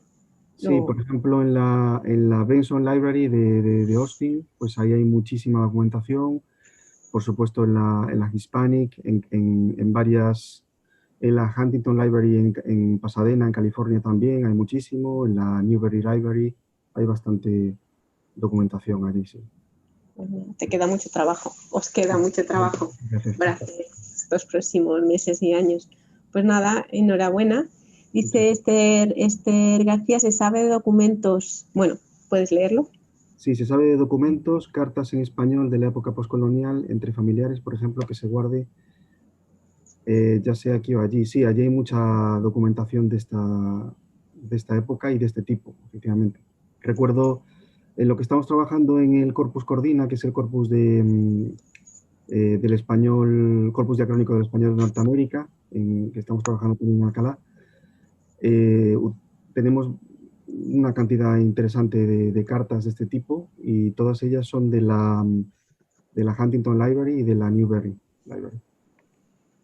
Sí. Sí, nos pasa Lisette un link, así lo guardamos. Sí, lo voy a guardar aquí para tenerlo. Gracias.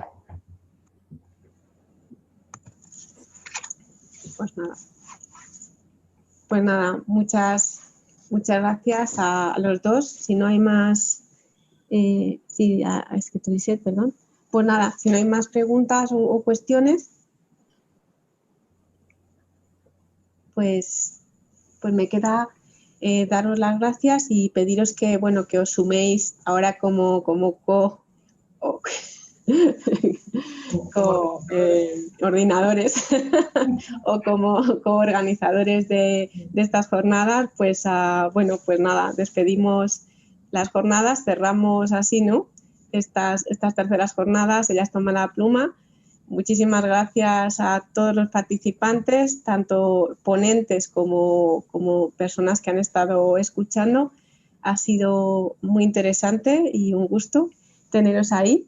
Y nada, a ver si la próxima, bueno, pues podemos hacerlo en una bimodalidad que tenga lo bueno de lo uno y lo bueno de lo otro, quizá, y nos podamos ver con muchísima gente a la que echamos mucho de menos. Y nada, pues gracias y bueno, encantados de haber estado con vosotros aquí y con vosotras. Vale. Gracias a todos. Muchísimas gracias, sí, por estar ahí.